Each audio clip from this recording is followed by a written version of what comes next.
یہ ہوائیں جو چل رہی ہیں اور جس کے ذریعے سے تم لوگوں کی ضروریات پوری ہو رہی ہے، یہ کوئی معمولی نہیں ہے جن کو تم آسان سمجھتے ہو، یہ تو ہمارے حکم سے چلتی ہے. اگر ہم ان کو روک لیں تو تمہاری یعنی سارے کام کاج رک جاتے ہیں. گرمی کا بارے برا حال ہو جاتا ہے، آج ہوا نہیں چل رہی، آج یہ نہیں ہو رہا، آج وہ نہیں ہو رہا، شکوے شکایتیں شروع ہو جاتی ہیں. تو قسم کھانے کا مقصد کیا ہے اللہ سبحانہ و تعالیٰ کا؟ کہ اس چیز کی اہمیت کو بتانا کہ جس کو تم معمولی سمجھتے ہو، جس کے آنے اور اس پر کوئی شکر نہیں ادا کرتے، اللہ سبحانہ و تعالیٰ نے تو کتنی اس میں وہ رکھی ہے. پھر اسی طرح جاریہ یعنی ایک معنی کیا ہے؟ جہاز جو جاری ہوتے ہیں.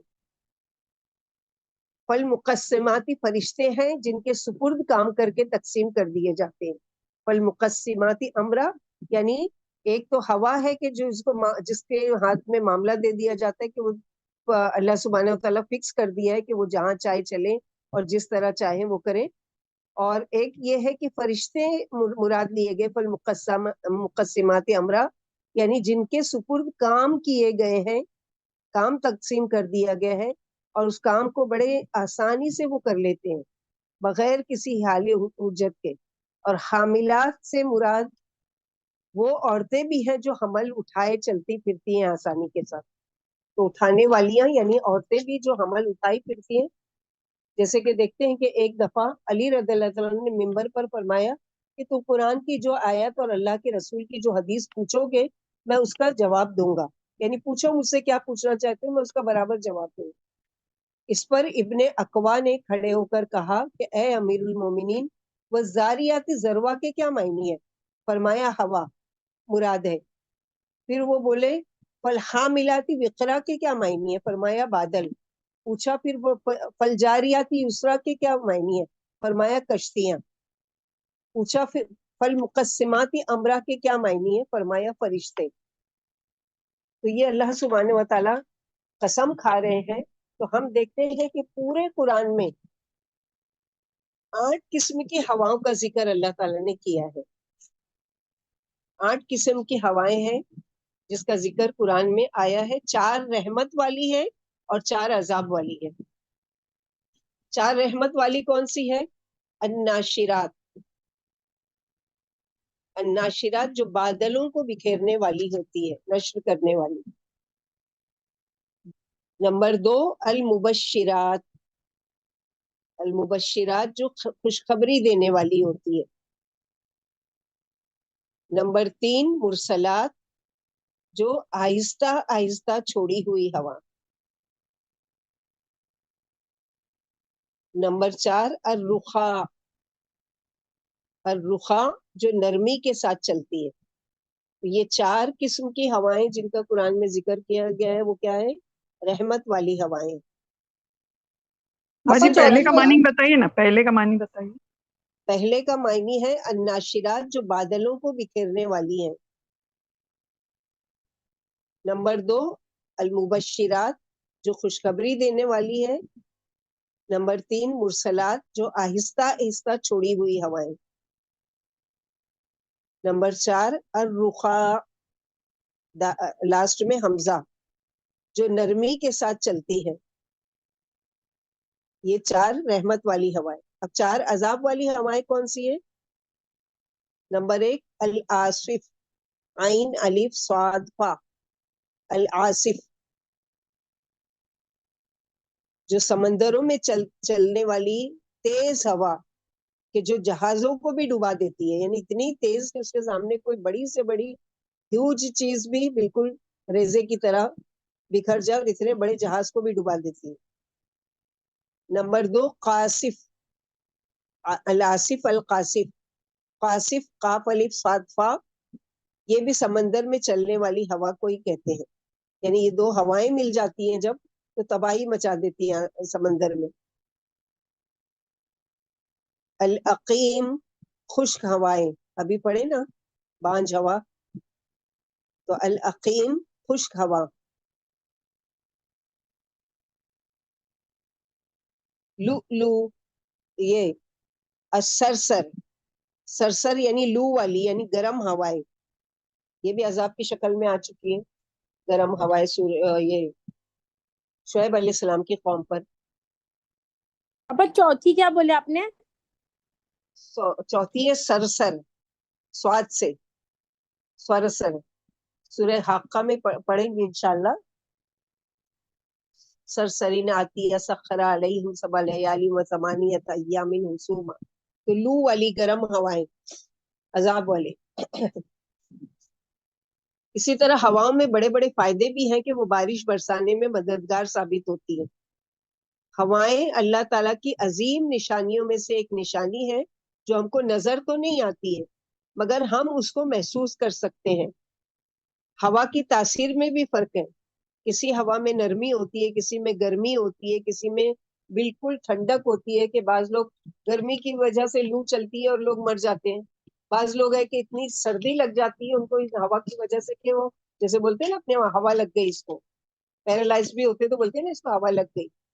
تو کیا ہے کہ وہ ہوا کی وجہ سے ان کو نقصان پہنچا. اسی طرح آپ صلی اللہ علیہ وسلم جب تیز ہوا یا آندھی چلتی تو کیا دعا مانگا کرتے تھے؟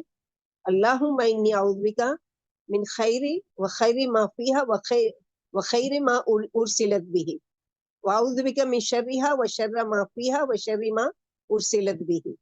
تو ہم لوگوں کو یہ یاد ہونا چاہیے. ہم لوگ پریشان ہوتے کیا پڑھیں اور کیا نہیں پڑھیں. تو سنت کے مطابق ثواب بھی ملے گا ایک سنت پر عمل کرنے کا.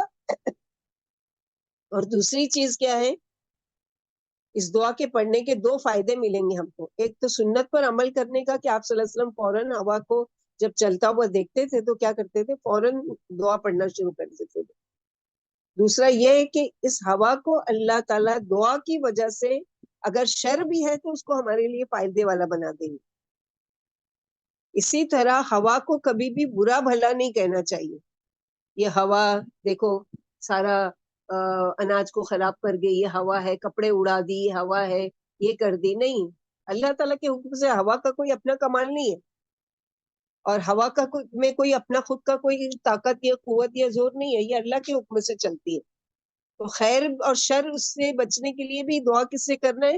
ہوا کو ملامت کرنے کی بجائے اللہ سبحانہ و تعالیٰ سے. ابو ہریرہ رضی اللہ عنہ سے روایت ہے کہ میں نے رسول اللہ صلی اللہ علیہ وسلم سے سنا، آپ صلی اللہ علیہ وسلم نے فرمایا ہوا اللہ کی رحمت میں سے ایک رحمت ہے. اس پر سلمہ نے کہا، ابو جو ان کے پاس بیٹے پڑھ رہے تھے سلمہ، انہوں نے کہا ام سلمہ کے بیٹے کہ ہاں اللہ کی رحمت بھی لاتی ہے اور عذاب بھی تو لاتی ہے. یعنی آپ صلی اللہ علیہ وسلم نے کیا کہا، فرمایا کہ ہوا اللہ کی رحمت میں سے ہے. تو اس پر انہوں نے کیا کہا سلمہ نے کہ ہاں اللہ کی رحمت تو ہے لیکن عذاب بھی تو لے کر آتی ہے. تو آپ صلی اللہ علیہ وسلم نے فرمایا جب اسے دیکھو تو اسے برا بھلا مت کہو بلکہ اللہ سے اس کے خیر کا سوال کرو اور اس کے شر سے اللہ کی پناہ مانگو. آپ صلی اللہ علیہ وسلم نے فرمایا ہوا کو ملعون ٹھہرانا، ہوا کو ملعون نہ ٹھہراؤ کیونکہ یہ تو اللہ کے حکم کی پابند ہے اور جس نے کسی ایسی چیز پر لعنت کی جو اس کی مستحق نہ ہو تو پلٹ کر لعنت کرنے والے پر آتی ہے. یعنی اگر آپ نے اس پر لعنت کی تو وہ کیا کرے گی؟ پلٹ کر تم پر ہی آ جائے گی. تو اس سے اللہ کی پناہ مانگو کہ اللہ دونوں چیز مانگ لو نا. اللہ تعالیٰ اس میں جو خیر ہے ہم اس کا سوال کرتے ہیں اور جس مقصد سے یہ بھیجی گئی ہے خیر کے ساتھ ہم اس کا بھی سوال کرتے ہیں. ماں ارسلت بھی، اور جو شر ہے اس سے بھی ہم پناہ مانگتے ہیں اور جو اس کے علاوہ بھی جو ہے کہ اس شر سے بھی اور اس میں جو جس شر کے ساتھ یہ بھیجی گئی ہے اس سے بھی. جیسے کہ حدیث میں آتا ہے کہ ایک شخص کہیں جا رہا تھا اور بادلوں سے اس نے آواز سنی کہ اے بادلوں فلاں کی کھیتی پر جا کر برسنا. تو جو یہ شخص جا رہا تھا اس کو بڑا تجسس ہوا کہ آواز میں نے سنی کہ برسنا. تو وہ پیچھے پیچھے ہو لیا اس شخص کے، بادل کے پیچھے پیچھے دیکھوں تو یہ کہاں جا کر برستا ہے. جا کے دیکھا تو ایک ہی کھیتی پر برسا اور بس اس کی کھیتی کو سیراب کیا. تو اس نے جا کر کھیتی کے مالک سے پوچھا کہ بھائی میں نے بادلوں سے ایسی آواز سنی ہے کہ فلاں کی کھیتی پر جا کر برسو. اب مجھے تو نہیں معلوم تھا فلاں کون ہے، تو میں اس کے پیچھے پیچھے آیا اور میں نے دیکھا کہ وہ بادل جس کو حکم دیا گیا تو وہ برابر آپ کی اس پر برسا اور بس آس پاس نہیں برسا. اس کی کیا وجہ ہے؟ تو اس نے کہا کہ میں اول تو یہ چیزیں کسی سے بتاتا نہیں ہوں، لیکن چونکہ آپ نے سنا تو میں اس کے بارے میں بتا دیتا ہوں کہ میں اس کھیتی کا مالک ہوں، یعنی کسان ہوں، کھیتی باڑی کرتا ہوں، اور جب بھی اس کی کٹائی کا دن ہوتا ہے، جب بھی اس سے فائدہ حاصل ہونے والا دن ہوتا ہے، تو اس کو اپنی پوری کھیتی کے ذخیرہ ہوتا ہے اس کے 3 حصے کر دیتا ہوں، 3 حصے کر کے ایک حصہ رکھ دیتا ہوں اگلی کھیتی میں دوبارہ بونے کے لیے، یعنی پھر سے اس کو جویا جائے، پھر بھی بویا جائے، اور جو بھی اس کا وہ کیا جائے، اور ایک حصہ اپنے گھر والوں کے لیے رکھ لیتا ہوں کہ سال بھر سے کھائیں گے اگلی فصل آنے تک کا، تو وہ ذخیرہ کر لیتا ہوں، اور ایک حصہ میں خیرات کر دیتا ہوں۔ تو کہا اس شخص نے کہ جبھی تو اللہ تعالیٰ کی طرف سے یہ بادل کو حکم ہوا کہ فلاں کی ہی کھیتی پر برستا، اور یہ کوئی قصہ اور کہانی نہیں ہے، یہ صحیح احادیث میں یہ واقعہ آیا ہے، اور اللہ سبحانہ وتعالیٰ کے اپنے رسول اللہ صلی اللہ علیہ وسلم کو جو چیز خیر کی بتانا چاہتے تھے، بہت ساری ایسی چیزیں ہم لوگ کو قرآن اور احادیث میں ملتی ہے جس کے ذریعے سے ہم لوگوں کو ایک عبرت، ایک نصیحت کے لیے کہ تم بھی اگر ایسا کرو گے تو تمہارے ساتھ بھی اللہ سبحانہ وتعالیٰ ایسا ہی غائبانہ مدد کریں گے، ایسے ہی معاملہ کریں گے۔ تو آیت نمبر 4 میں جو ہے مقسماتی امرہ، تو مقسماتی امرہ سے ایک تو مراد ہے کہ وہ جو تقسیم کرنے والیاں معاملے کو، یعنی ہواؤں کو، اور دوسرا معنی جو لیا گیا فرشتے۔ تو فرشتے 2 وقت میں، عصر اور فجر میں، اللہ کے پاس ہماری نمازیں اور گواہی لے کر پہنچتے ہیں، یعنی یہ مقسمات یعنی تقسیم کرنے والے، تو 2 وقت کی تقسیم میں جا کے اللہ تعالیٰ کے وہاں حاضری دیتے ہیں۔ سب کو کامن معلوم ہے، اور کوئی نہ کوئی ٹاپک میں یہ حدیث آ جاتی ہے کہ 2 وقت فرشتے جاتے ہیں۔ فجر والا جب پہنچتا ہے تو کہتا ہے کہ میرے بندے کو کس حال میں چھوڑا، تو یا اللہ وہ فجر کی نماز ادا کر رہا ہے۔ عصر والا جا رہا ہوتا ہے، وہ تم کس حال میں میرے بندے کو چھوڑ کے آئے، تو وہ نماز ادا کر رہا تھا۔ عصر والا پھر جب آتا ہے واپس، تم پہنچے تو کیا کر رہا تھا بندہ، تو یا اللہ وہ نماز پڑھ رہا تھا۔ فجر والا جب پہنچتا ہے تو یا اللہ میں جب پہنچا تو وہ فجر کی نماز ادا کر رہا ہے۔ تو یہ معاملے کو تقسیم کرنے والے کچھ اللہ کے بندے خوش قسمت ہیں کہ فرشتے ان کے ہم نشین ہوتے ہیں، یعنی ان کے ساتھ ساتھ لگے ہوتے ہیں۔ اللہ تعالیٰ ان کے کچھ ایسے اعمال کی وجہ سے خوش ہو جاتے ہیں کہ ان کو کیا کرتے ہیں کہ ان کے ساتھ لگا دیتے ہیں ان کی حفاظت کے لیے۔ نبی صلی اللہ علیہ وسلم نے فرمایا بے شک بعض لوگ مسجد نشین ہوتے ہیں، یعنی مسجدوں میں جن کا دل لگا ہوتا ہے، کہ فرشتے ان کی مجلسوں میں بیٹھتے ہیں، اگر وہ غائب ہو جائیں کسی وجہ سے، اگر وہ نہیں آتے تو انہیں تلاش کرتے ہیں، اگر وہ بیمار پڑ جائیں تو ان کی تیمارداری کرتے ہیں، اگر انہیں کوئی ضرورت ہو تو مدد کرتے ہیں۔ اسی طرح فرشتے کس کے لیے مقرر ہوتے ہیں؟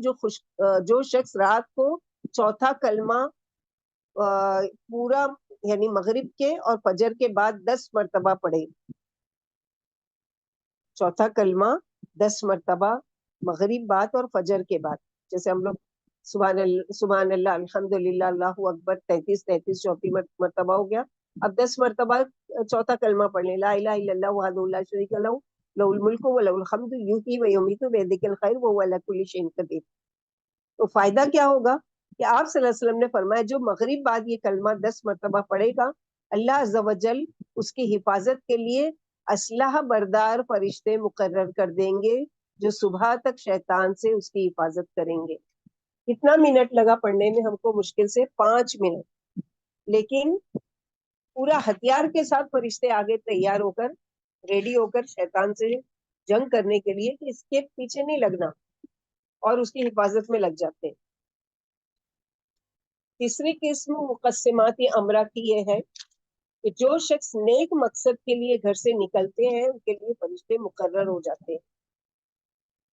یعنی مقسماتی امرہ میں یہ کیا کیا تقسیم کی ہے اللہ تعالیٰ نے ان کے کاموں کو، اس کا ذکر ہو رہا ہے، ٹھیک ہے۔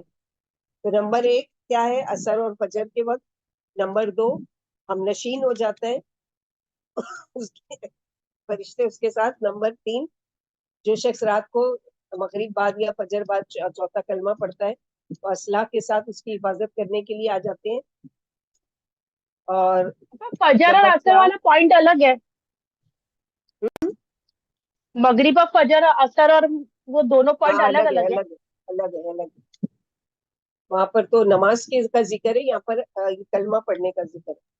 آپ نے 100 نمبر بار پڑھنے بولے تھے نا فجر میں, ہاں چوتھا کلمہ 100 بار پڑھنے بولے تھے نا آپ نے 100 فجر میں, مرتبہ. ہاں تو بس نہیں واپس 100 پڑھ لی فجر میں, اور 10 الگ پڑھنا ہے. 100 کیا 100 الگ 100 ہے. بار 100 مرتبہ کا تو فضیلت یہ بتائی گی کہ پھر اس دن کوئی بھی تم پر حسد کرنا چاہے, جادو کرنا چاہے, کوئی نقصان پہنچانا چاہے, نظر بد لگانا چاہے, کوئی چیز اثر نہیں کرے گی. اس کا فضیلت الگ ہے.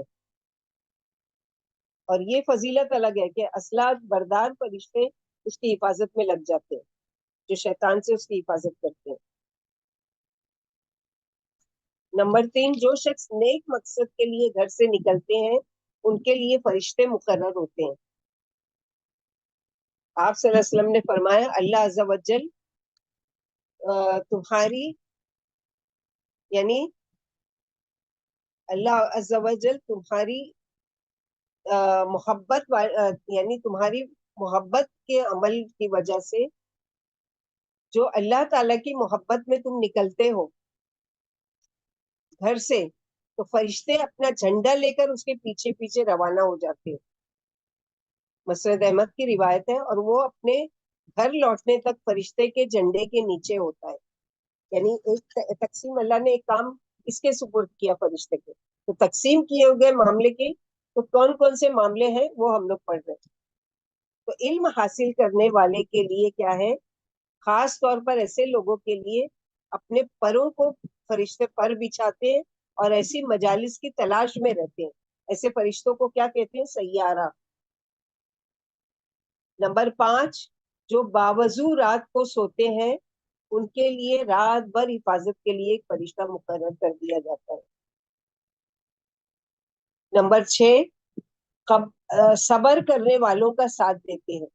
یعنی جو صبر کرتے ہیں یوفی الصابرون اجرهم بغیر حساب, تو جنت میں بھی بے حساب اجر پائیں گے. اور دنیا میں کیا ہے کہ اللہ تعالیٰ ایسے صبر والوں کے ساتھ, کیونکہ صبر وہ بہت ساری چیزوں پر کر رہا ہوتا ہے نا, اپنی تکلیفوں پر صبر کر رہا ہوتا ہے, اپنی بیماری پر صبر کر رہا ہوتا ہے, یا اپنے اکیلے پن پر صبر کر رہا ہوتا ہے, تو فرشتے لگا دیتے ہیں اللہ تعالیٰ کہ غم نہ کرو ان معیہ, کہ اللہ تعالیٰ تمہارے ساتھ ہے. یعنی اللہ نے فرشتے کو محافظ لگا دیا. نمبر 7,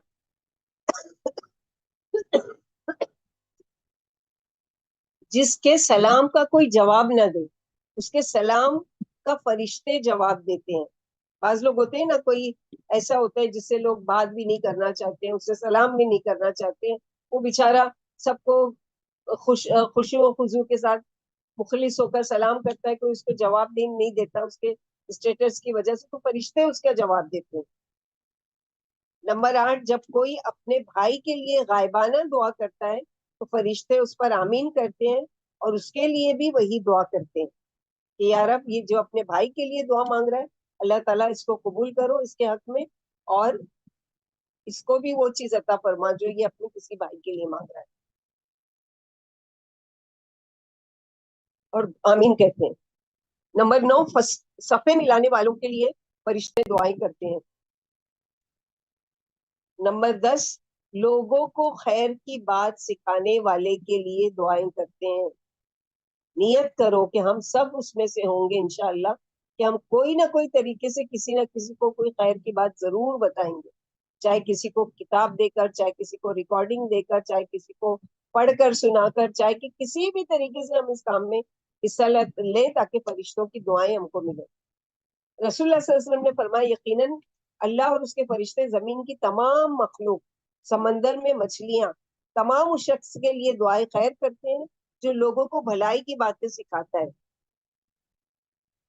تو ایک گواہی تو کونی ہے, یعنی کائنات میں ہم دیکھ رہے ہوتے ہیں بادل آ رہے ہیں, ہوا چل رہی ہے, سورج نکل رہا ہے, اور ایک خبر جو وحی کے ذریعے ہمیں پتہ چلتی ہے جیسے یہ فرشتوں کے سارے کام ہم کو تو نہیں معلوم ہے نا، ہمارے ساتھ اس وقت بھی موجود ہے، ہماری مجلس میں بھی ہے، ہمارے کندھوں پر بھی ہے، ہمارے ساتھ بھی لگے ہوئے ہیں، لیکن ہم کو نہیں پتا ہے. لیکن اللہ سبحانہ و تعالیٰ نے ان کو وہ کیا. اب ہم کو ایک چیز تو کائنات میں نظر آ رہی ہے، مثلا ہم روز سورج کو نکلتا ہوا دیکھتے ہیں، روز ہواؤں کو چلتا ہوا محسوس کرتے ہیں، روز بادلوں کو چلتے ہوئے دیکھتے ہیں کسی نہ کسی شکل میں. آسمان کی شکلیں جو چینج ہوتی رہتی ہے وہ ساری چیزیں ہم دیکھتے رہتے ہیں. لیکن ایک چیز ایسی ہے، جیسے ان فرشتوں کا اگر اللہ کے نبی صلی اللہ علیہ وسلم کو وحی کے ذریعے یہ ساری چیزیں نہیں بتائی جاتی تو ہم کو کہاں سے پتا چلتا ہے کہ ہاں اللہ تعالیٰ نے فرشتے کچھ ایسے مقرر کیے ہیں جن کے لیے تقسیم کیا ہے ان کے لیے معاملہ. فالمقسمات امرا، تقسیم کرنے والے ہیں کام کی، یعنی جہاں جتنا اللہ کا حکم ہوتا ہے ہوائیں بھی پانی تقسیم کرتی ہیں، جہاں جہاں جتنی مقدار میں پانی پہنچانا ہوتا ہے وہاں پانی پہنچاتی ہے. پھر بادل چھوڑ دیتے ہیں، برس جاتے ہیں. 4 چیزوں کی قسم کھانے کے بعد اللہ سبحانہ و تعالیٰ اس چیز کی طرف توجہ دلا رہے. آگے آیت نمبر 5 میں کیا ہے؟ انما توعدون لصادق، بے شک جس چیز کا تمہیں خوف دلایا جا رہا ہے وہ سچی ہے، جس چیز سے تم کو ڈرایا جا رہا ہے وہ بالکل سچ ہے. یعنی اللہ تعالیٰ کی یہ قدرت کی ساری نشانیاں قیامت کے آنے کی دلیل ہے، کیونکہ جو ذات یہ سارے کام آسانی سے کروا رہی ہے، اتنے فرشتوں کو لگا دیا ہے کام پر کہ ہماری آنکھ کی حفاظت کے لیے 7 فرشتے، کتنی تعداد میں لوگ، اور ہر ایک کی آنکھوں کی حفاظت کے لیے 7 فرشتے. تو جو جب چاہے دن کو رات کو، رات کو دن آسانی سے کرے، اس کے لیے قیامت کا لانا کوئی مشکل نہیں ہے.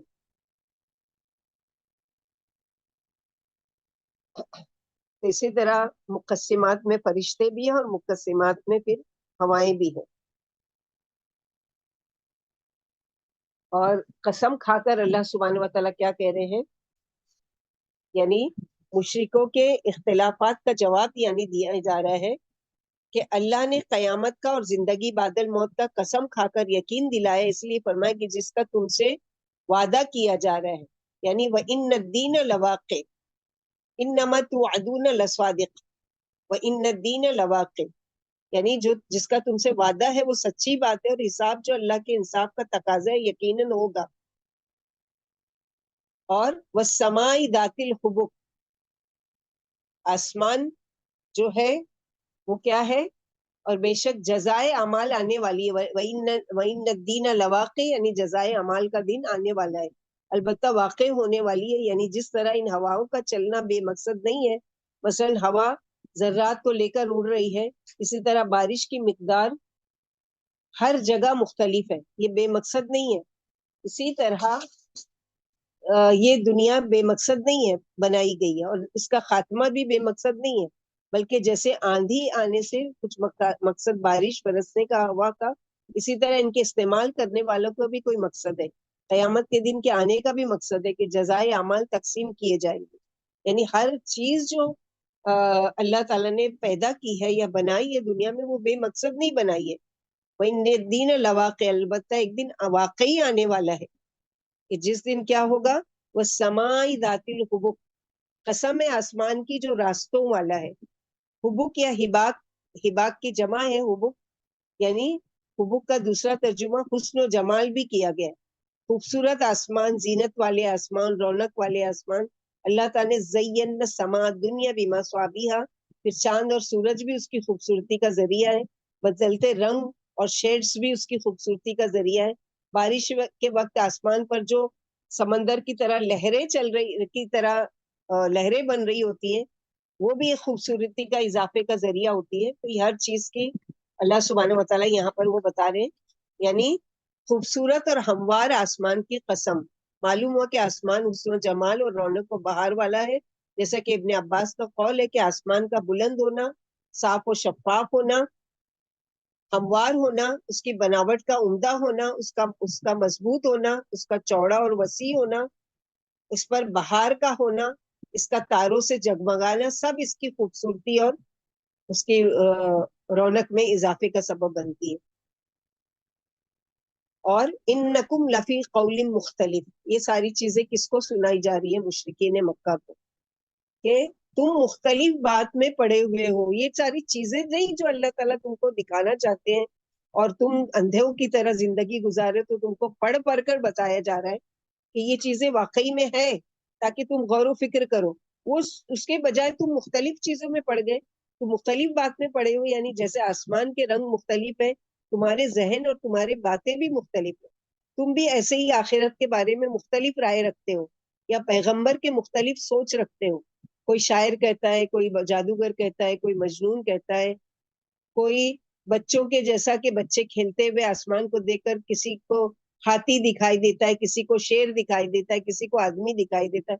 کبھی دیکھے کہ نہیں غور کیا آسمان کی طرف؟ کبھی کبھی واقعی کوئی ایسی عجیب شکل بن جاتی جیسے کوئی آدمی کی شکل ہو گئی, کبھی ایسا بادل کی شکل ہو جاتی جیسے کہ کوئی چڑیا ہے, کبھی کبھی ہاتھی نظر آتا ہے. ایسا دکھائی دیا کسی کو کہ نہیں؟ کبھی غور کیے آسمان کی طرف کسی نے؟ جی جی آپا, جی جی جیسا الحمدللہ. تصور کرے گی ویسا دکھنے لگ جاتا ہے کبھی کبھی. نہیں سبحان نہیں, اللہ. ایسا بالکل بھی نہیں ہے. اب ہاتھی دکھ رہا ہو, تصور کرو اس کو چڑیا, تو کیسے نہیں چڑیا اگر بن جائے؟ کوئی چیز دیکھو تو ایسا تو وہی امیجن کرنے لگتے وہی چیز ہے وہ. نہیں, ہم دیکھتے ہیں پھر ہم ججمنٹ کرتے ہیں اس پہ. ہاں یہ تو ایسی شکل بن گئی جیسے ہاتھی, اس کی تو ایسی شکل بن گئی جیسے کوئی پرندہ, یا اس کی ایسی شکل بن گئی کہ جیسے کوئی بھی چیز کا وہ. تو یہاں پر وہی چیز بتایا جا رہا ہے, یو فکو انہو من افک, اس سے وہی پھرتا ہے جو حق سے پھرا ہوا ہو, یا اس سے وہی پھیرا جاتا ہے جس سے ہدایت کی توفیق چھین لی گئی ہو. جو خود پھرنا چاہے, ماننا نہ چاہے, وہی اس سے بھٹک جاتا ہے, وہی اس سے پھرتا ہے. یعنی اے جھٹلانے والے مشرکو, تمہاری باتوں میں اختلاف و اضطراب ہے, تم ایک بات پر متفق نہیں ہوتے اور کسی نتیجے پر نہیں پہنچتے.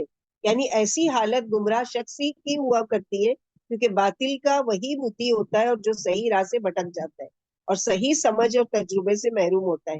جیسے کہ سورہ صافات میں ہم لوگ پڑھ چکے, آیت نمبر 161 سے لے کے 163 تک, کہ فَإِنَّكُمْ وَمَا تَعْبُدُونَ مِن دُونِ اللَّهِ, تم اور تمہارے معبود اسی کو فتنے میں ڈال سکتے ہیں جو جہنم میں داخل ہونے والے ہیں.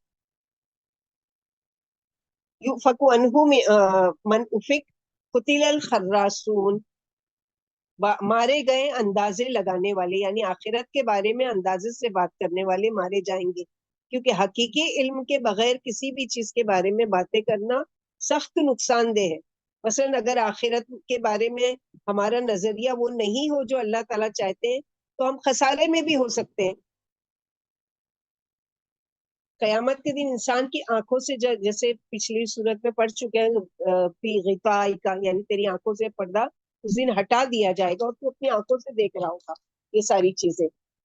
تو اس دن کا دیکھنا یا اس دن کا وہ کرنا کوئی کام نہیں آئے گا نا. جیسے کہ علی رضی اللہ عنہ سے ایک مرتبہ کسی نے اجرت کیا کہ میں اللہ کو نہیں مانتا, تو علی رضی اللہ عنہ نے کہا کہ تم نہیں مانتے تمہاری مرضی, لیکن ہم تو مانتے ہیں, اور واقعی ہم اس چیز کو مانتے ہیں کہ ہمارے رب کا وہ ہے. اور اگر بالفرض, ایسا تو ہے نہیں, لیکن بالفرض اگر نہیں بھی ہوا, آخرت میں ہم کو پتہ چلا, تو ہمارا تو کوئی نقصان نہیں ہے کہ ہم نے دنیا میں بھی مانا تھا, اور اگر وہ, لیکن اگر ہے اور یقیناً ہے اللہ تعالیٰ, تو ہمارا تو نقصان نہیں ہوا نا کہ ہم نے مانا دنیا میں کہ اللہ تعالیٰ ہے اور ہم کو جا کر وہاں دکھائی دیے. لیکن تمہارا کیا, جو تم نہیں مان رہے ہو, تمہارا کتنا بڑا نقصان ہوگا کہ جب وہ یقین سامنے آ جائے گا کہ اللہ سبحانہ وتعالیٰ کی ذات موجود ہے, تو خسارے میں کون پڑا؟ جس نے یہاں نہیں مانا, اور ہم نے تو مانا, اور ہے تو بھی ہمارا ایمان ہے, نہیں ہے تو بھی ہمارا ایمان ہے, جبکہ ہمارا ایمان ہے کہ ہے اور ہوگا. اور وہ جب سامنے ہم دیکھ لیں گے اپنے رب کو, تو ہمارا تو نقصان نہیں ہوا نا, کہ ہم تو مان کر آئے تھے, تو ہم کو تو فائدہ ہی ہوا. اپنے بارے میں سوچو, جو تم نہیں مان رہے ہو, تو اس دن کتنے بڑے خسارے میں ہوگے. تو یہی ساری چیزیں ہیں کہ گمراہ کن جو فرقے ہیں, قیامت میں شک کرنے والوں پر اللہ کی لعنت ہے. خراسون یعنی جھوٹے, جیسے قتل الانسان ما اکفر, سورہ عبس میں پڑھیں گے کہ انسان غارت ہو, کیسا ناشکرا ہے, بد دعا کے الفاظ ہے خراسون. اسی طرح یہاں قتل الخراسون ہے, یعنی غارت ہو, جھوٹ بولنے والے, جو زندگی بعد الموت اور قیامت کا عقیدہ نہیں رکھتے. ابن عباس فرماتے قیامت میں شک کرنے والوں پر اللہ کی لعنت ہو, یعنی لعنت بھیجی گئی ہے ان پر جو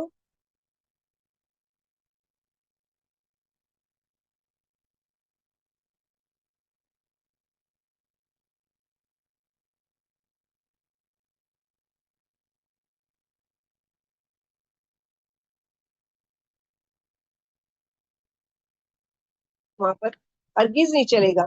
دنیا کے معاملے میں تو نہیں کہتے کہ ہاں ٹھیک ہے جب بھوک لگے گی تو دیکھا جائے گا. 1 منٹ آواز چلی گئی تھی. اوکے, تو دنیا کے معاملے میں تو تم یہ چیز نہیں کرتے ہو نا کہ دیکھا جائے گا. جب بھوک لگے گی مجھے اور میرے بچوں کو تو دیکھا جائے گا, پھر میں نکلوں گا کمانے کے لیے پیسہ, اور پھر میں کہیں سے کھانا خریدوں گا, اور پھر اس کو تو ایڈوانس میں تیاری کرتے ہیں نا, آج نہیں سالوں کی, کہ کل کہاں سے کھائیں گے, پرسوں کہاں سے کھائیں گے, مہینے بھر کا راشن کہاں سے آئے گا. تو اس چیز میں تو تم نہیں وہ کرتے. قیامت کے بارے میں تم کہتے کو دیکھا جائے گا. الذین هم فی غمرۃ ساہون, وہ لوگ جو غفلت میں بھولے ہوئے ہیں. سہو کہتے ہیں بھول, اسی لیے سجدے سہو ہے نا جس سے نکلا ہے, یعنی وہ غفلت میں اس حقیقت کو بھلائے ہوئے ہیں, اور اپنی غفلت میں بجائے یہ پوچھنے کے کہ کیا ہمیں کرنا کیا ہے, کیا پوچھتے ہیں, یسألون ایان یوم الدین, وہ آپ سے پوچھتے ہیں کہ وہ دن آئے گا کب. یہ نہیں کہ کیا کریں, یہ نہیں پوچھتے, بلکہ کیا کہتے ہیں, کب آئے گا, قیامت کب آئے گی, یہ جس دن کے بارے میں ڈراتے ہو یہ سب کب ہوگا. تو سوال یہ کہ کیا تیاری کی ہے, تم کو معلوم ہے کہ اس دن کیا ہوگا. آگے اس کے بارے میں بتائے گے کہ اس دن ہونے والا کیا ہے, کہ جس کے بارے میں تم بالکل یعنی اس میں پڑے ہوئے ہو نا, کوئی غفلت میں, کہ کوئی چیز کی تم کو اس کے بارے میں فکر ہی نہیں ہے. غمرہ یعنی کفر و شک. غمراتی جیسے نا غمرات الموت ویسا کراتی الموت, کہ موت کی بے ہوشی. تو غفلت میں یعنی انسان کیا ہوتا ہے, دنیا سے سکرات کا جب غمرہ آ جاتا ہے, بے ہوشی آ جاتی, تو کیا ہے, بالکل بھول جاتا ہے دنیا میں کتنے سال رہا, کیا کیا, کیا مال ہے کیا نہیں, اس کو ہوش نہیں ہو, کیونکہ وہ آخرت اس کو سامنے نظر آ رہی ہوتی ہے. تو غمرہ یعنی کفر و شک, یعنی یہ لوگ کفر و شک میں ڈوبے ہوئے ہیں, غفلت میں ہیں, اور آخرت سے بالکل غافل ہو گئے. انکار و تکذیب کی غرض سے پوچھتے ہیں کہ آخر جزا کا دن کب آئے گا. اللہ سبحانہ و تعالیٰ ان کو ایک ایک آیتوں میں رک رک کر جواب دے رہے ہیں کہ یسألون ایان یوم الدین یوم هم علی النار یفتنون. سن لو کہ قیامت کا دن جو پوچھ رہے ہیں نا کہ وہ آئے گا کب, وہ تو جب آئے گا اپنے ٹائم پہ یہ دیکھ لو کہ وہ ہوگا کیسا, کیا کیا چیزیں اس میں ہوگی تمہاری آزمائش کے لیے, اور کیا کیا چیزوں کے بارے میں تم سے اس دن سوال کیا جائے. اس روز وہ آگ پر تپائے جائیں گے. سیخ کباب کو کیسے جس طرح آگ پر سیکا جاتا ہے, ہر ایک نے دیکھا ہے, ایسے ہی یہ غفلت میں پڑے ہوئے لوگ, انکار کرنے والے اس دن کا ان لوگ انجام, اور ان سے کہا جائے گا ذوقوا فتنتکم ھذا الذی کنتم بہ تستعجلون. یہ وہ چیز ہے جن کے لیے تم جلدی مچا رہے تھے, کہ آ کیوں نہیں جاتی ہے, کب آئے گی, تو لو یہ آ گئی جس کی تم جلدی مچا رہے تھے. اب بولو کہ تم نے کیا تیاری کی ہے. یعنی جس دن یہ سونے کی طرح آگ میں تپائے جائیں گے, جیسے سونے کو پگھلا پگھلا کے بالکل خالص نکالا جاتا ہے, ایسے ہی ان کو تپا دیا جائے گا, اور جہنم میں جلائے جائیں گے. انہیں دھتکار کر اور ذلیل کر کے کہا جائے گا کہ اب جلنے کا مزہ عذاب چکھو.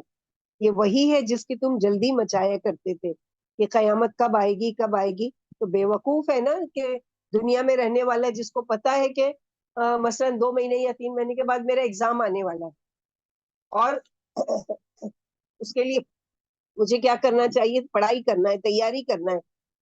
پڑھائی نہیں کرے, تیاری نہیں کرے, کوئی انتظام نہیں کرے, اور صرف بیٹھ کے پوچھتے رہے, اچھا ڈیٹ پتہ چل گئی کب آئے گا ایگزام, کب ہوگی, اچھا ٹھیک ہے آ بھی جائے گا, کیا کر لو گے, ہے کوئی تیاری, پیپر میں لکھو گے کیا, جواب کیا دو گے, کیا کیا کر کے آئے ہو, یا کیا تیاری ہے. یہی قیامت کے بارے میں, جیسے آج دنیا میں اسٹوڈنٹس اپنے امتحان کے بارے میں غفلت میں ہوتا ہے, ہاں ٹھیک ہے ڈیٹ معلوم بھی پڑ گئی ہے تو وہ کر لوں گا, میں ابھی کر لوں گا, تب کر لوں گا, ہاں مجھے آتا ہے, پورے کانفیڈینس میں رہتا ہے, اور معلوم پڑتا ہے پیپر ہاتھ میں جب آیا تو بالکل بلینک ہو گیا, کچھ بھی اس کو یاد نہیں آ رہا ہے. کیوں, اس لیے کہ اس نے کوئی سیریسلی اس بارے میں سوچا ہی نہیں تھا, اور مذاق کے طور پر یہ سستی غفلت میں رہا. تو قیامت کا دن تو دنیا میں تو سپلیمنٹری دینے کا ایک موقع ہے, قیامت میں تو وہ بھی نہیں ہے. تو یہی چیز ہے کہ وہ جس کی تم جلدی مچا رہے تھے. اب اللہ سبحانہ و تعالیٰ جنہوں نے صحیح معنوں میں تیاری کی ہوگی, جنہوں نے وہاں کے لیے کچھ وہ تیاری کر کے گئے ہوں گے, ان کے لیے اللہ تعالیٰ خوشخبری دے رہے ہیں. کیا خوشخبری ہے؟ ان للمتقین فی جنات وعیون، پرہیزگاروں کا بیان ہے کہ یہ قیامت کے دن جنتوں میں اور ہماری نہروں میں ہوں گے، جبکہ بدکار لوگوں کے لیے کیا ہے؟ توق اور زنجیر میں جکڑے ہوئے جہنم میں مار کھا رہے ہوں گے اور ان پر لعنت برس رہی ہوگی۔ جنتی جنتوں میں اللہ کی دی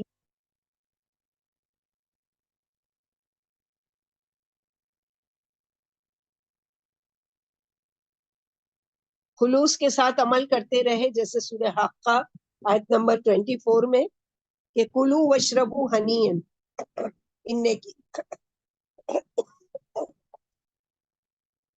نیکیوں کے صلے میں جو گزشتہ زمانے میں کی تھی، مزے سے کھاؤ پیو۔ پھر اللہ نے ان کے عملوں کا خلوص بیان کیا، یعنی کیوں بھیجے گئے، یہ کیا عمل کرتے تھے جو اللہ کو بہت محبوب تھا، بہت پسند تھا۔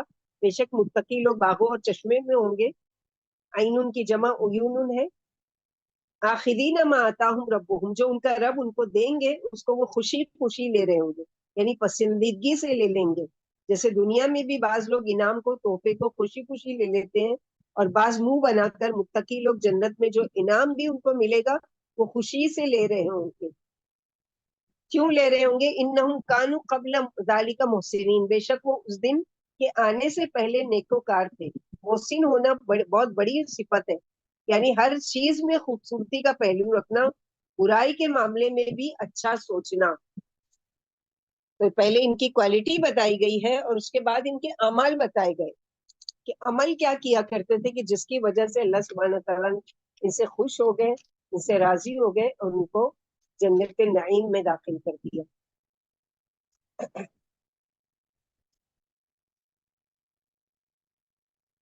تو یہاں پر جو بتایا گیا ہے کہ تقوی والے، اللہ سے ڈرنے والے، جن کا اوڑھنا بچھونا سب اللہ کے لیے تھا، جیسے ہم لوگ سورہ انعام میں پڑھ چکے نا، قل ان صلاتی ونسکی ومحیای ومماتی للہ رب العالمین لا شریک لہ وبذلک امرت وانا اول المسلمین، بے شک میری زندگی، میری موت، میرا جینا، میرا مرنا، میری نماز، میری قربانی، سب کس کے لیے؟ اللہ کے لیے، جن کو اللہ کی نافرمانی سے ڈر لگتا تھا۔ قرآن میں جہاں سزا کی بات، وہیں پر اللہ تعالیٰ جزا کی بات بھی لے کر آتے ہیں کہ ایسا نہیں ہے کہ ہر ایک کے ساتھ جہنمیوں والا معاملہ ہوگا، خراسون سے اپوزٹ یہ ہوں گے، خراسون میں سے یہ نہیں ہوں گے، بلکہ متقی لوگوں کی دنیا میں کیا صفت تھی کہ اپنے رب کا ہر حکم خوشی خوشی سے لیتے تھے، خراسون میں سے نہیں تھے، علم کی بنیاد پر عمل کرنے والے۔ متقین کون ہے؟ علم کی بنیاد پر عمل کرنے والے۔ آخذو یعنی توجہ سے، خوشی سے کسی چیز کا لینا۔ مثلا ہم کو کسی شادی میں یا ویسے ہی کوئی گفٹ دے دیتے ہیں تو ہم بس ایسے ہی لیتے ہیں، اس کو کہیں ڈال دیتے ہیں۔ ایک ہے اس کو خوشی سے قبول بھی کرے، سنبھال کر بھی رکھے، اور آپ اس کو استعمال کرتے دیکھ کر دینے والے کو جو خوشی ہوتی ہے وہ بھی محسوس کریں۔ تو یہاں اہل جنت کی صفت لینے والے بھی ہیں، جو بھی ان کو ان کے رب نے دیا دنیا میں خوشی سے، اور جنت میں بھی اپنے رب کی دی ہوئی نعمتوں کو خوشی خوشی لیں گے۔ دنیا میں احکامات خوشی سے اور جنت میں انعامات خوشی سے۔ دنیا میں اللہ کے احکامات کو خوشی خوشی لیتے تھے، اور آخرت میں جنت میں انعامات کو خوشی خوشی لے رہے ہوں گے۔ یہ معاملہ ان کے ساتھ کیوں ہوا؟ انہم کانوا قبل ذالک محسنین، بے شک وہ اس سے پہلے محسنین میں سے تھے، یعنی دنیا میں محسن بن کر جینے والے۔ ایک ہے تقوی کا لیول اور ایک ہے احسان کا لیول۔ تقوی کیا ہے؟ تقوی یہ ہے کہ ڈر کر کوئی بھی کام کرنا، اللہ کی اطاعت کرنا، پھر اللہ کی ناراضگی کے کاموں سے بچنا، یہ ساری تقوی میں آتا ہے۔ یعنی اللہ سے، اللہ کی خشیت، اللہ کا تقوی، اللہ کا ڈر، خوف کی وجہ سے اللہ کی اطاعت کرنا اور اللہ کی ناراضگی کے کاموں سے بچنا۔ دوسرے کیٹیگری جو ہے تقوی سے اوپر کا ایک درجہ، وہ کیا ہے؟ احسان کا لیول، یعنی ہر کام کو خوشی سے، ایکسلنس کے لیول پر کرنے والے، بہترین طریقے سے کرنا۔ اور یہ محسنین اس اعلیٰ لیول پر اللہ کے حقوق بھی ادا کرتے ہیں اور بندوں کے حقوق بھی ادا کرتے ہیں. اب آگے ان کی کوالٹی بتائی جا رہی کہ کون سے ایسے کام کرتے ہیں کہ جن کی گواہی اللہ تعالیٰ نے قرآن میں رکھی ہے کہ بے شک وہ متقین جنتوں میں ہوں گے, جو نعمتیں ان کا رب ان کو دیں گے وہ لینے والے ہوں گے, اور جو محسنین میں سے ہیں ان کو ان کے کس عمل کی وجہ سے اللہ خوش ہو کر یہ ساری چیزیں دے رہے ہیں. تو اس کے لیے کیا ہے کہ کانوا قلیلا من اللیل ما یہجعون, کہ تھے وہ اس سے پہلے کم ہی سویا کرتے تھے, یعنی وہ رات کو کم ہی سوتے تھے. حجا کہتے ہیں رات کا سونا, غفلت اور عیش و عشرت کی نیند کا سونا, یعنی بالکل بھولے ہوئے. فجر کے لیے بھی ان کی آنکھ نہیں کھلتی, تہجد تو دور کی بات ہے. یعنی ایمان والے ایسی غافل نہیں جیسے ہوتے ہیں نا, ہمارے یہاں بولتے ہیں گھوڑا بیچ کر سونے والا, یہجعون اسی میں سے بالکل بے فکری کی نیند, جیسے گھوڑا بیچ دیا اس کو, اس کے کھلانے پلانے وہ سب کی کوئی فکر نہیں ہے, تو ایک محاورہ کہا جاتا ہے. تو اس طرح سے بے فکری سے سونے والا, تو یہ ایسے نہیں ہوتے, بے فکری سے سونے والے نہیں ہوتے, چاہے وہ کتنی بھی دیر سے سوئیں لیکن وہ نماز کے لیے اٹھتے ہیں یا جاگتے ہی رہتے ہیں کہ کہیں ہماری نماز قضا نہیں ہو جائے. تو یہ ساری کوالٹی اللہم اجعلنا منہم, کہ اللہ سبحانہ وتعالی ہمیں ان میں سے بنائے. یعنی رات کو بہت کم سویا کرتے تھے, کوئی رات ایسی بسر نہیں کرتے تھے جس کے کچھ حصے میں اللہ کو یاد نہ کر رہے ہوں, خواہ وہ اول وقت میں یا درمیان میں یا آخر میں, بہرحال رات کے کسی نہ کسی حصے میں نوافل ضرور پڑھا کرتے تھے, یا کوئی ایسی بات نہیں ہوتی تھی جس میں یہ صبح تک سوتے رہے اور تہجد نہ پڑھے. عبداللہ بن سلام جو پہلے یہودی کے عالم میں سے تھے, ان کے عالم کے بیٹے تھے, وہ جب آپ صلی اللہ علیہ وسلم کو تلاش کرتے ہوئے مدینہ آئے اور مدینہ منورہ میں نبی صلی اللہ علیہ وسلم سے ملاقات کے لیے آئے, تو لوگ آپ سے ملاقات کے لیے ٹوٹ پڑے.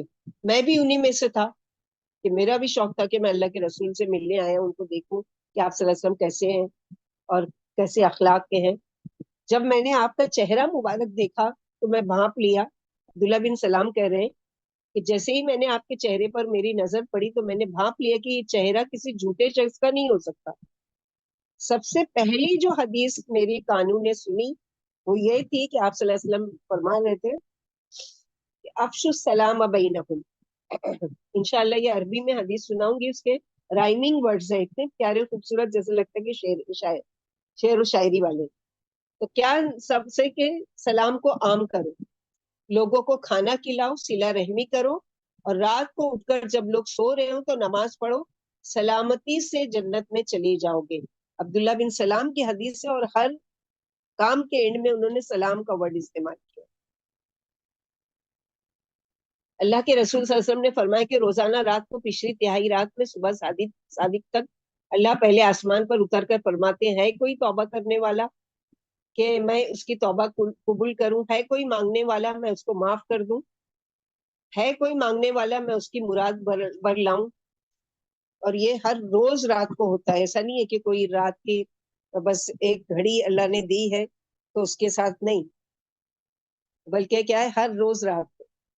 یعنی قلیلا من اللیل ما یہجعون, یعنی فجر سے عشاء مع سنتوں کے ساتھ, اور پھر تہجد بھی پڑھتے ہیں. تقوی والے فرض میں کوتاہی نہیں کرتے, پوری ادا کرتے ہیں. یعنی یہ تقوی والوں کی کوالٹی بتائی جا رہی ہے کہ فجر سے لے کے عشاء تک سنتوں کے ساتھ, اور پھر تہجد بھی پڑھتے ہیں تقوی والے, اور فرض میں کوتاہی نہیں کرتے ہیں, اور پوری ادا کرنے والے. لیکن محسنین جو ہوتے ہیں ان سے آگے بڑھ کر کرتے ہیں. وہ کیا کرتے ہیں کہ رب نے ان پر تہجد فرض نہیں کیے بلکہ اپنی خوشی سے ادا کرتے ہیں, اور ایکسٹرا نوافل پڑھتے رہتے ہیں. یعنی متقی تو ہے ہی کہ 5 وقت کی اس کی نماز نہیں چھوٹتی, سنتیں نہیں چھوٹتی ہے, لیکن نوافل کی اتنی وہ نہیں پابندی ہو پاتی ہے. لیکن محسنین کیا ہے کہ وہ عمل کرتے ہیں جو اللہ نے ان پر فرض نہیں کیے, بلکہ اللہ سبحانہ وتعالی کی رضا و خوشنودی کے کام کرتے تھے, جس کو سورہ بقرہ کی جو رمضان کی آیتیں ہیں اس میں آتا ہے فمن تطوع خیرا فہو خیر لہ, جو خوشی سے کوئی نیکی کا کام کرے تو پھر وہ اسی کے لیے, یعنی اللہ سبحانہ وتعالی اس کے بدلے میں اسی کو بدلہ دیں گے. محسنین اور اس میں یہ وہ ہے. اسی طرح آیت نمبر 18 میں کیا ہے؟ وَبِالْأَسْحَارِ هُمْ يَسْتَغْفِرُونَ، اور یعنی آخری رات میں اپنے گناہوں کی اللہ سے معافی مانگتے رہتے ہیں، راتوں کو قیام کرتے ہیں، جیسے سورہ آل عمران میں پڑھ چکے کہ وَالْمُسْتَغْفِرِينَ بِالْأَسْحَارِ، اور پچھلی رات میں گناہوں سے معافی مانگنے والے. جیسے ہم لوگوں نے ابھی حدیث پڑھی کہ اللہ کے رسول صلی اللہ علیہ وسلم نے فرمایا کہ اللہ سبحانہ و تعالیٰ روز رات کو آسمانی دنیا پر آتے ہیں اور پوچھتے ہیں ہے کوئی جو مجھ سے سوال کرے کہ میں اس کا سوال پورا کروں، اس کی حاجت وہ کروں، اور ہے کوئی جو وہ کرے. جنت والوں کی مزید صفت، اور سحر کے وقت، فجر سے پہلے سحری کھانے کا وقت وہ استغفار کرتے، بخشش کی دعا مانگتے تھے، کیونکہ یہ وقت دعا کی قبولیت کے بہترین اوقات میں سے ہے. جب رات میں آخری تہائی حصہ باقی رہ جاتا ہے تو اللہ سبحانہ و تعالیٰ آسمانی دنیا پر نزول فرماتے ہیں اور ندا دیتے ہیں کہ ہے کوئی توبہ قبول کرنے والا. یعنی اللہ سبحانہ و تعالیٰ کے علاوہ یہاں تک کہ اذان فجر کی ہو جاتی ہے. تو سحری رات کا آخری حصہ فجر سے پہلے کا وقت، نماز ادا کر لی، اب فجر کے انتظار میں بیٹھے، یعنی تہجد پڑھ لی، اب فجر کے انتظار میں بیٹھے اور استغفار کر رہے ہیں. اور بہترین اس وقت کی تسبیح کیا ہے؟ استغفر اللہ الذی لا الہ الا هو الحی القیوم واتوب الیہ.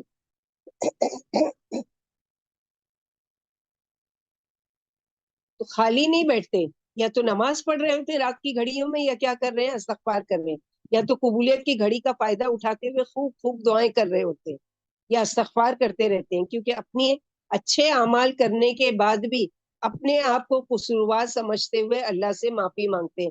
اپنے آپ کو بڑی چیز نہیں سمجھ لیتے کہ میں نے تو اللہ کی رضا کے لیے تہجد بھی پڑھ لیا اور میرے لیے تو جنت واجب ہی ہو گئی. نہیں یار، اب پتہ نہیں ریاکاری تو نہیں ہو گئی، پتہ نہیں کسی کو سنا تو نہیں دیا، پتہ نہیں کہ کہیں پر نیت میں کوئی کھوٹ تو نہیں آ گیا تھا. اللہ تعالیٰ معاف کرو، اور استغفار کرتے رہتے ہیں. پھر اور کیا کوالٹی ہوتی ہے ان میں؟ آیت نمبر 19، وفی اموالہم حق للسائل والمحروم، اور ان کے مالوں میں حصہ ہوتا ہے سائل اور محروم. اب دیکھتے ہیں دونوں میں فرق کیا ہے، سائل اور محروم کا کیا فرق ہے. یعنی ان کے مال میں حق ہے سوالی کے لیے بھی اور محروم کے لیے بھی. محروم وہ جو ضرورت مند جو سوال کرنے سے اجتناب کرے، یعنی مانگتا نہیں ہے لیکن ضرورت مند ہے، یا پہلے اس کے پاس مال تھا لیکن کسی حادثے کی وجہ سے مال سے محروم ہو گیا. ہم کیا کہتے ہیں؟ یہ تو پیشہ ور بھکاری ہے، اس کو کیا دینا. لیکن یہاں پر بتایا گیا کہ نہیں، ہو سکتا ہے کہ وہ اس وقت وہ ہو مالدار ہو لیکن اب محروم ہو چکا ہے. جب اللہ والوں کو یہ صفت بیان کی کہ وہ راتوں کو بیدار رہتے ہیں اور اپنے لیے استغفار کرتے رہتے ہیں، تو دوسری یہ صفت بیان کی گئی کہ ان کے مال میں سب کا حصہ ہے. وہ لوگوں کے حقوق نہیں بھولتے، زکوٰۃ بھی نکالتے ہیں، خیرات بھی کرتے ہیں، اس سے سلوک بھی کرتے ہیں، صلہ رحمی بھی کرتے ہیں. یعنی ان اللہ والوں نے اپنے مال میں سے مقرر حصہ مانگنے والوں کے لیے مقرر کیا ہوا. سائل مشہور ہے، جو لوگوں سے سوال کرتا ہے اس کا حق ہے. نبی صلی اللہ علیہ وسلم نے فرمایا سائل کا حق ہے خواہ وہ گھوڑے پر سوار ہو کر آئے. اور محروم وہ ہے جس کا بیت المال میں کچھ حصہ نہ ہو، نہ اس کا کوئی پیشہ ہو، نہ کاریگر ہو کہ اپنی روزی پیدا کر سکے. اور کیا ہوتا ہے محروم؟ سوال تو وہ ہوتا ہے جو اپنی ضرورت کی چیز کسی سے مانگ لے، اپنی حاجت بتا دے لوگوں کو. لیکن محروم وہ جس کو لوگ غنی سمجھ رہے ہو، جس کے پاس پہلے تھا، مالدار تھا یا صاحب حیثیت تھا، مگر اب کسی وجہ سے ختم ہو گیا، وہ محروم ہو گیا. کاروبار ختم ہو گیا یا بیماری کی وجہ سے سب کچھ ختم ہو گیا. جیسے سورہ قلم میں باغ والوں کا قصہ سب کو پتہ ہی ہے، پڑھتے ہوں گے یا آگے پڑھیں گے انشاءاللہ. بل نحن محرومون، بڑے پیسے والے اور باغ والے کے بیٹے تھے، لیکن اب جب کھیتی باڑی جل کر راکھ ہو گئی تو کیا کہہ رہے ہیں؟ بل نحن محرومون، یعنی کہ پہلے حیثیت والے تھے، اب سب جل گیا، اب سب ختم ہو گیا اور ہم محروم ہو گئے.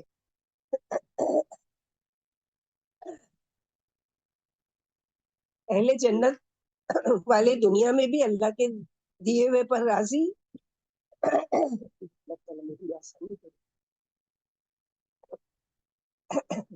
اہل جنت دنیا میں بھی اللہ کے دیے ہوئے پر راضی، اور جنت میں بھی جو بھی اللہ دیں گے خوشی خوشی لینے والے. جیسے کہ حدیث جبریل میں کامن حدیث ہے، حدیث جبریل، کہ جس میں 3 کیٹیگری کے لوگوں کا ذکر ہے. نمبر 1 یقین کے ساتھ ایمان لانے والے.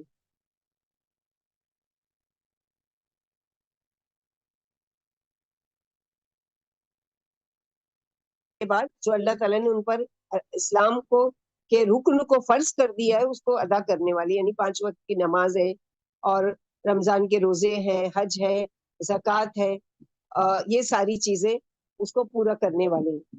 اور ایک ہے تیسری کیٹیگری حدیث جبریل میں احسان کے لیول پر، آپا ہائی دوسری نہیں لیول پر سننے، کرنے. آواز چلی گئی تھی. دوسری کیا بولے آپ نے؟ نمبر 1 تو یہ ہے یقین کے ساتھ ایمان لانے والے. نمبر 2 وہ ہے جو اسلام کے ارکان کی پابندی کرنے والے، یعنی اسلام کے لیول پر کام کرنے والے. نمبر 3 احسان کے لیول پر، ہائی لیول پر، جیسے کہ حدیث جبریل میں آتا ہے کہ انک تعبد کما لکم تراہ فإن لم تکن تراہ فإنہ یراک، یعنی اللہ سبحانہ و تعالیٰ کی ایسی عبادت کرو جیسے کہ گویا تم اللہ تعالیٰ کو دیکھ رہے ہو، اور اگر تم یہ محسوس نہیں کر سکتے تو کم از کم یہ تو محسوس کرو کہ اللہ تعالیٰ تم کو دیکھ رہے ہیں. تو اللہ کی عبادت ایسے کرو جیسے تم اللہ کو دیکھ رہے ہو. جب وہ اپنے مال کا کچھ حصہ ان 2 طرح کے لوگوں کو دیتے ہیں، یعنی سائل اور محروم کو، تو وہ نہ احسان جتاتے ہیں بلکہ اپنے آپ کو احسان کے درجے پر رکھ کر لوگوں کے ساتھ معاملہ کرنے والے، یعنی وہ اپنے دیے ہوئے مال میں سے ان کا حق سمجھ کر دیتے ہیں. یعنی یہ نہیں جتاتے پھرتے کہ ہم نے دیا، ہم نے دیا، ہم نے یہ کیا، ہم نے وہ کیا، نہیں، بلکہ کیا ہے کہ یہ کہ دے کر اتنے خوش ہوتے ہیں کہ میں نے اس کا حق ادا کیا، اور اللہ کا شکر بھی ادا کرتے ہیں کہ شکر ہے کہ اس نے خوشی سے قبول کر دیا. دوسروں کی ضرورتوں کو خود بھانپ لیتے ہیں، یعنی کوئی مانگنے نہیں آتا ہے بلکہ یہ خود سے کوشش کرتے ہیں اور حصہ رکھتے ہیں اپنی سیلری میں، اپنی منتھلی تنخواہ میں، یا پھر اپنے کاروبار کے سالانہ بجٹ میں، یا اس میں زکوٰۃ کے علاوہ. زکوٰۃ تو فرض ہے، ادا کرنا ہی ہے. تو محسن کون ہوتا ہے کہ اللہ تعالیٰ کے حقوق کو بھی خوشی سے اور پابندی سے ادا کرنے والا، اور اللہ کے بندوں کے حقوق کو بھی خوشی سے ادا کرنے والا، بوجھ سمجھ کر نہیں کہ کیا مصیبت ہے. کہ جیسے ان لوگوں نے کہا تھا کہ نعوذ باللہ منافقین نے کہ اللہ سبحانہ و تعالیٰ کیا نعوذ باللہ فقیر ہے اور ہم غنی ہیں.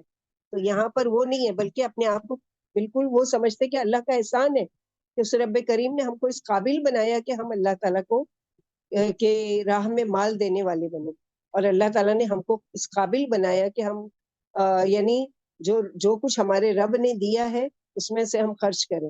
ابن قیم کہتے ہیں کہ 4 چیزیں رزق کو کھینچ لاتی ہیں. 4 چیزیں ایسی ہیں کہ جس کی وجہ سے رزق خود بخود انسان کے پاس کھینچا چلا آتا ہے. کتنی ہر کوئی مشکل میں رہتا ہے نا، میرے پاس رزق آئے، بڑھ کر آئے، برکت والا آئے، اور یہ ہے. تو یہ 4 چیزیں کر لے، انشاءاللہ اس کے لیے رزق چل کر آئے گا اس کے پاس. نمبر 1 قیام اللیل. کچھ بھی، کوئی بھی 8 رکعت، 11 رکعت، 17 رکعت، 15 رکعت پڑھنے کی حیثیت نہیں ہے. 2 4 6 8 7 تو پڑھنے کی ہے نا، پڑھ لے. کچھ نہیں تو 2 رکعت تحیۃ الوضو، 2 رکعت تہجد، اللہ تعالیٰ توفیق دے اور فجر ابھی دیر سے اور ہونے والی تو 2 اور پڑھ لو. اس کے بعد 3 وتر پڑھ لو، تو یا 7 ہو گئی یا 9 ہو گئی. 2 سنت پڑھیں گے 11 ہو جائے گی. تو لیکن یہ ہے کہ کچھ نہ کچھ کرنا ہے. غفلت کی نیند میں پڑے سونا نہیں. اگر رزق حاصل کرنا ہے تو یہ محنت کرنی ہے، فجر سے پہلے اٹھنا ہے اور قیام اللیل کرنا ہے کسی بھی شکل میں. نمبر 2 سحری کے وقت کثرت سے استغفار کرنا، جو یہ ان آیتوں میں کوالٹی بتائی گئی ہے اس میں سے ہے. تو یہ سب رزق کو کھینچ کر لانے والی چیزیں ہیں. سورہ نوح جب پڑھیں گے اس میں ہے فَقُلْتُ اسْتَغْفِرُوا رَبَّكُمْ، اور سیٹرڈے کو جو ہم لوگ شروع کرنے والے انشاءاللہ استغفار کی برکت، اس میں یہ ساری باتیں، حدیثیں اور ساری آیتیں ڈیٹیل کے ساتھ آئے گی انشاءاللہ باذن اللہ. لیکن آپ لوگ ہے نا کہ بالکل ایزی لے لیے یہ ساری چیزوں کے، کہ کیا ضرورت ہے، ہم لوگ تفسیر تو پڑھ رہے ہیں نا، ورڈ ٹو ورڈ پڑھ رہے ہیں، اس کا ایگزام دینا، ہم کو سیٹرڈے کی کلاس اٹینڈ کرنے کی کیا ضرورت ہے، اور لاپرواہی ہو رہی ہے. لیکن کوئی بات نہیں، وہی ہے نا کہ جو حاصل کر لیا اس نے حاصل کر لیا, جو محروم رہا وہ محروم رہ گیا. اللہ سبحانہ و تعالیٰ زبردستی تو انہیں لیں گے نہیں, یہ تو آنر دے رہے ہیں, اور ہم اگر اس سے غفلت کر رہے ہیں تو یہ ہماری بدبختی یا ہماری کوتاہی یا جو بھی کہا جائے. تو دوسری چیز یہ ہے. تیسری چیز کیا ہے؟ صدقہ کرنے کا خیال کرتے رہنا. خیال کریں گے تو آئے گا نا, یعنی فکر رہتی ہے اپنے آپ کو, اچھا آج میں نے کچھ کیا کہ نہیں, آج میں نے کسی کو کچھ دیا کہ نہیں, کچھ نہیں تو پرندوں کو کچھ دانا ڈالا کہ نہیں, کچھ پانی دیا کہ نہیں, کچھ تو کیا. کچھ بھی نہیں کیا تو پھر خیال ہی نہیں. تو خیال کرنے والے, اور خیال جب کریں گے تو پھر عمل میں بھی لے آئیں گے. نمبر 4, دن کے شروع اور آخر میں اللہ کا ذکر کرنے والے. رزق کے کھینچ لانے کی 4 چیزیں دن کے شروع اور آخر میں, یعنی صبح کے اذکار ہے, شام کے اذکار ہے, فرض نمازوں کے بعد کے اذکار ہے, یہ ساری چیزیں اذکار میں سے. اس کے علاوہ استغفار کی کثرت ہے. شروع کے دنوں میں پڑھ لیے چوتھا کلمہ 10 مرتبہ یا 100 مرتبہ. اسی طرح سبحان اللہ و بحمدہ, سبحان العظیم و بحمدہ, میزان میں سب سے زیادہ بھاری. پھر اسی طرح درود شریف ہے, بہت ساری چیزیں. تو یہ ساری کیا ہے؟ سبب ہے رزق کو کھینچ لانے کا. اور یہ حق جو ادا کرتے ہیں زکوٰۃ کے علاوہ, یعنی اپنی تنخواہ میں سے پہلا حصہ. جیسے کہ 2 لوگوں کی مثال دوں گی. ایک تو یہ ہے کہ عثمان بن عفان رضی اللہ تعالیٰ عنہ کی, کہ اس طرح کا وہ خرچ کیا کرتے تھے, اپنے مالوں میں سے حصہ رکھا کرتے تھے سائل اور محروم کے لیے.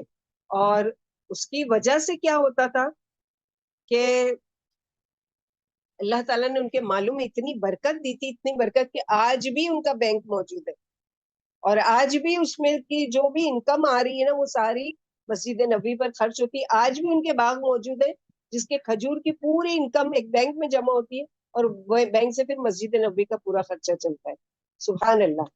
اور آج کی مثال دوں گی میں, البیک سب کا فیوریٹ, کہ جاتے ہی انسان سب سے پہلے جو چیز کھانے کی خواہش کرے گا سعودی میں وہ کیا ہے؟ البیک. البیک کی جو اونر تھا, جو بہت پرانا, اس کا تو انتقال بھی ہو چکا, جس نے شاید 1970 میں اس کا وہ ڈالا تھا. تو اس کی وجہ سے آج اس کا حال کیا ہے کہ اس نے شروع سے ایک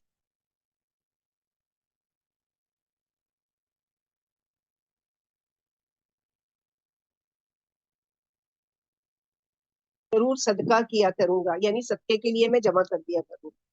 اللہ تعالیٰ نے اتنی برکت دی کہ پورے سعودی میں, یعنی ان کے پاس دوسری کنٹری کے لوگ بلا رہے ہیں کہ آپ ہمارے پاس برانچ کھولو, تو ہمارے پاس ٹائم بھی نہیں ہے اور ہمارے پاس وہ لوگ بھی نہیں ہیں, یعنی یہ کرنے والے.